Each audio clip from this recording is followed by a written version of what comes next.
Okay, so let me split this screen and bring you back out. Close that.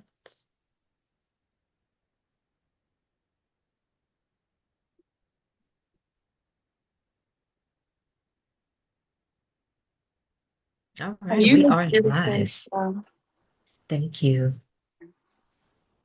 Okay, it looks like we are on. Okay. Okay, peace and blessings, beautiful one. This is Dr. Akua with A Life of Peace Wellness Institute.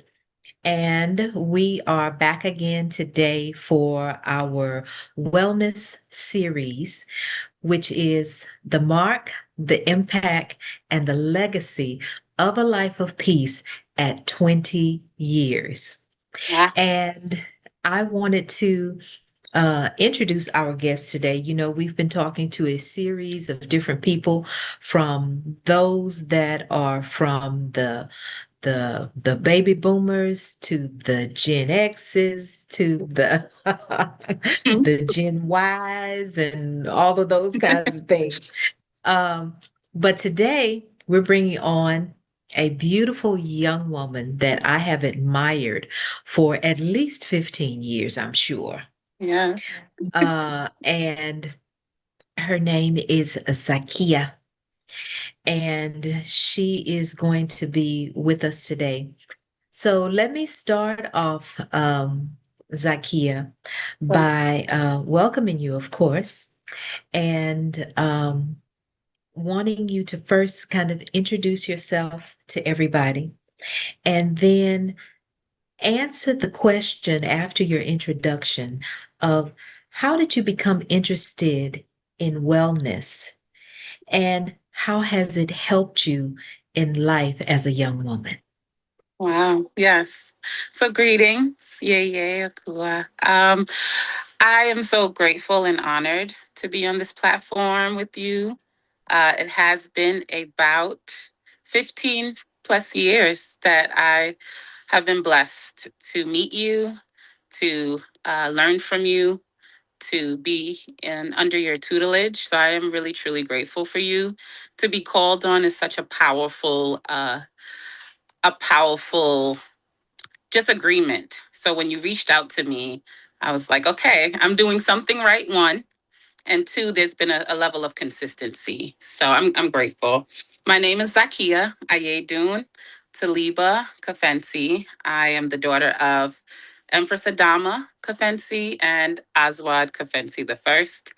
And I honor my parents before myself, as I come from them, and also my ancestors, and I give thanks for them. And I bring my parents up because a lot of who I am is from them.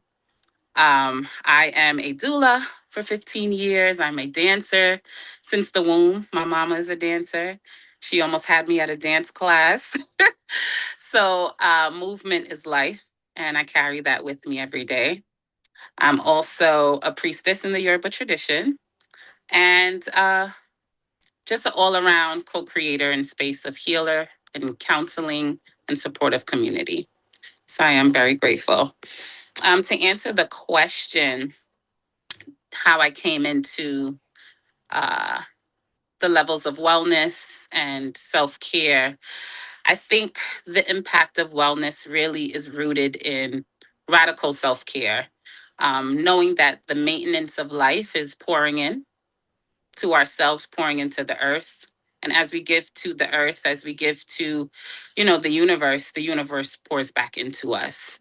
And so I realized really through trials and tribulation, and what's so really beautiful and essential to this conversation is that when we met, you gave me a reading, and that reading really shifted a lot for me.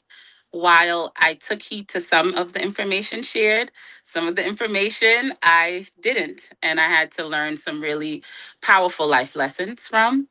However, those lessons really impacted my work in wellness, mentally, spiritually, emotionally, psychologically, really caring for my body as my temple. So the things that I started to eat, I was really conscious of those things, as that plays a really powerful role in what we think.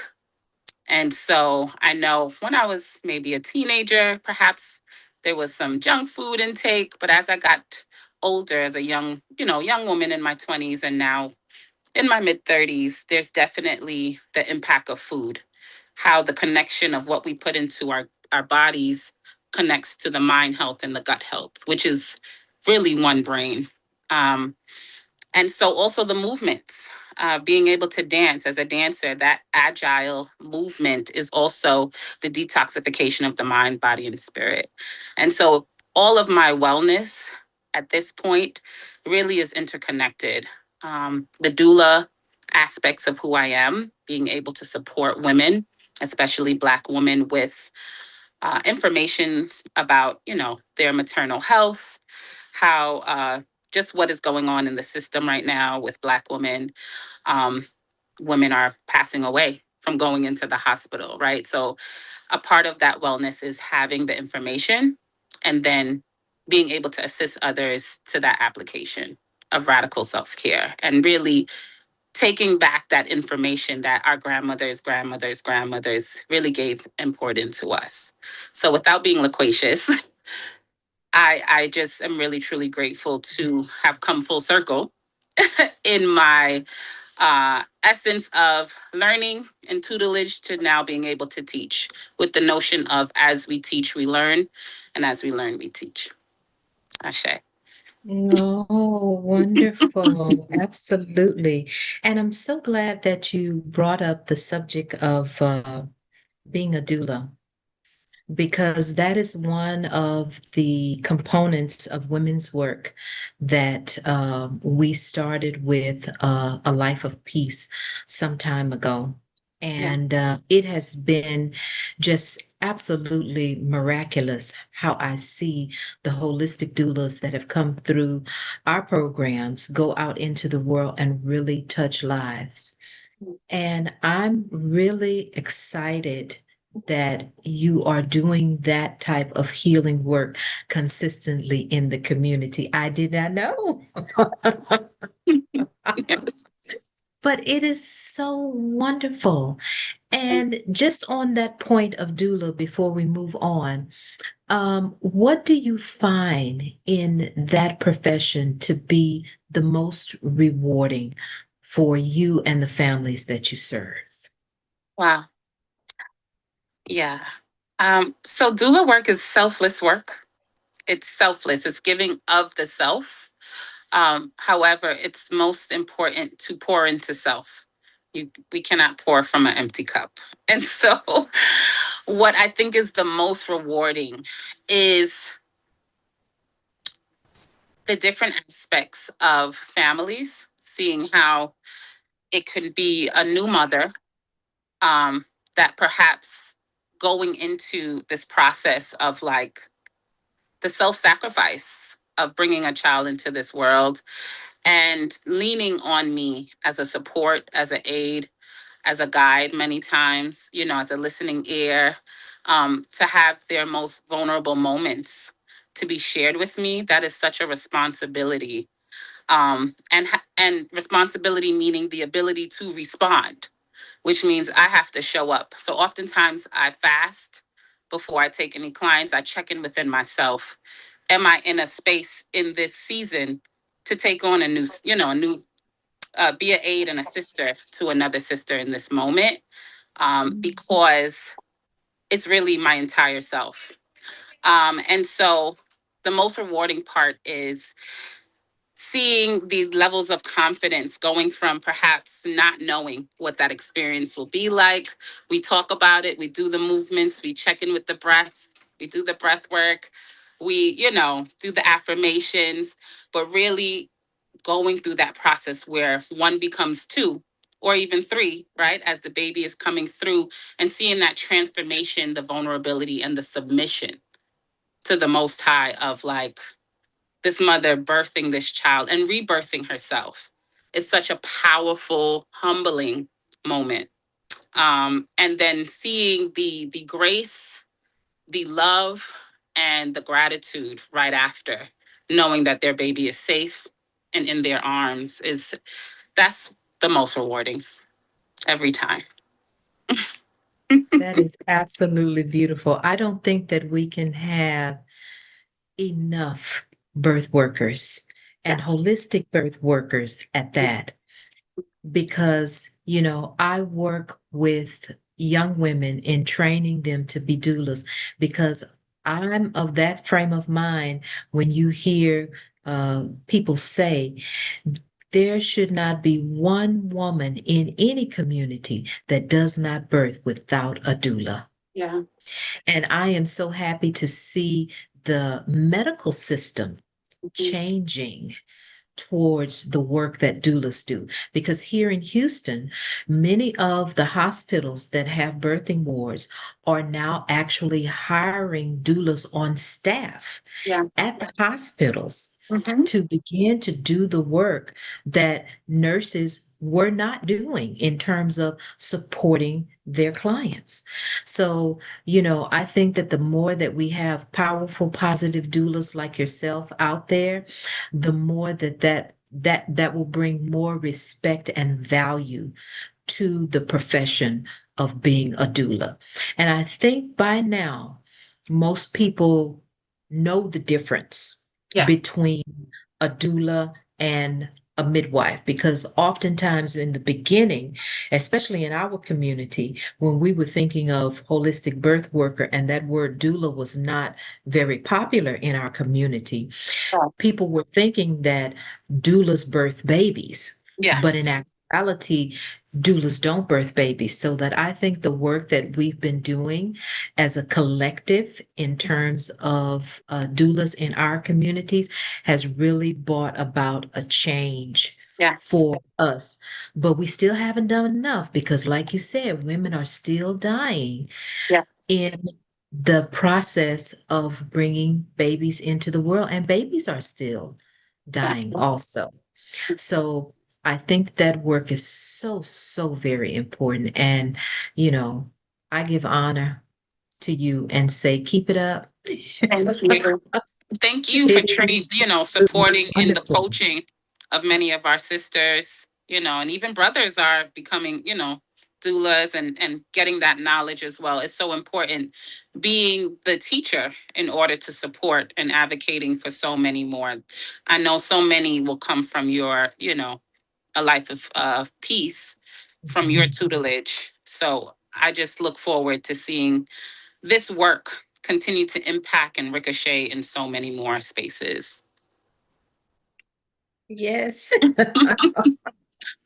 And speaking of that, the doula is one of those kinds of professions where you don't have to have a higher level of education to No, be of service. exactly. Okay.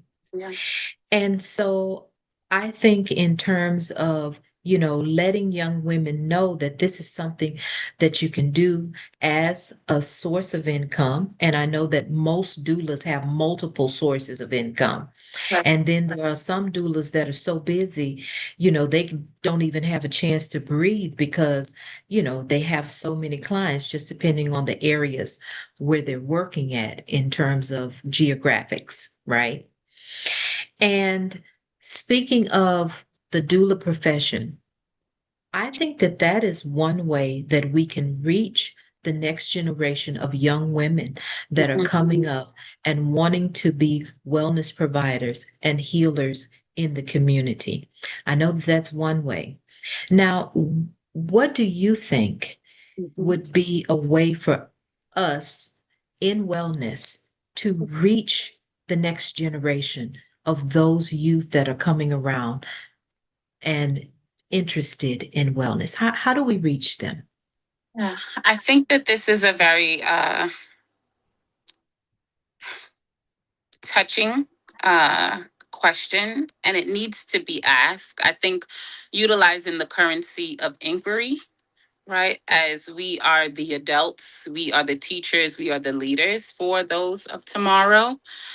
I think these are the questions because it starts in the home and then it stretches to community, right? The nation, the people, and the race. And there are so many things that are pulling at the inner framework of our children. And so it is up to us to have these conversations of how we can support, not to just sit back and sit by and, shake our head in disapproval. What can we really do to keep that connection intergenerationally? So I thank you for asking that question. I think what comes to mind is radical self-care, right? Mhm. Really thinking about what that means and utilizing radical self care as a revolutionary tool to support the younger generations. Because you hear certain terms, they have this term called YN. I know this is a little, but I'm just bringing up the term. I won't say what it means, but there are these terms that they are coming up with. The youth have a very revolutionary spirit in them that, if directed, and if fine tuned and connected to, they can really be some powerful shifts in our community. And so when I say radical self care, yes, having the information, and showing them that this is not only a tool to as a source of income, but this is information that you can help your sister out. You can help yourself. It is interconnected and interwoven to the foods, right? To the movement, to all the things that we ingest, right?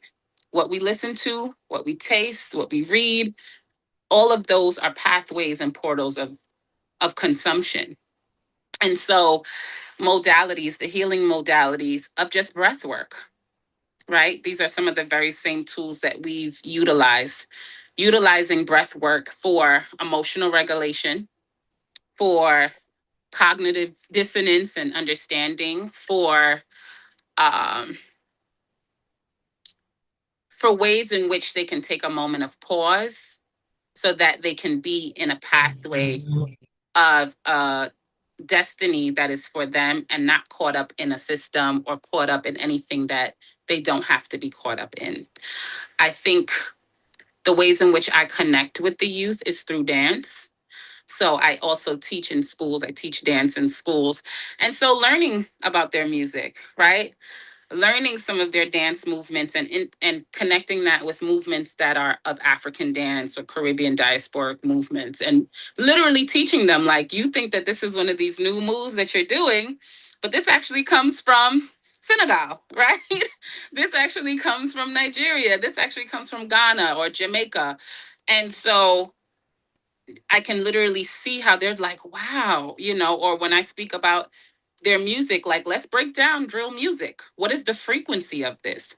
And are you aware that this is a low frequency music, literally placed in our communities and in our airwaves so that you can then enact whatever that vibration of that music is? And so I think just having the conversation with them, taking the time to listen to them rather than speaking at them or telling them what to do, seeing how we can sit and listen and have those exchanges that can be positive to promote interconnectedness, maybe some connections and some shifts potentially. Absolutely. Absolutely. This, as you were speaking, um, my mind was going a little bit into my grandchildren because, I come and visit my grandchildren every Yes. year, and they are getting to those ages to where they are exploring different things that I know nothing about. Yeah. I didn't teach them, their parents didn't teach them, but somehow they got it. Yeah. Okay. Now, what I notice, and that point that you made about listening to our youth, my granddaughter Mhm. is K-pop crazy. Okay. All Yes. right. And it is like the Koreans have taken so many aspects of Black American culture Mm. and turned it into a form of commercialism that they are now selling wholesale back to Black American youth. Mm-hmm. And it comes with a high price tag Mm.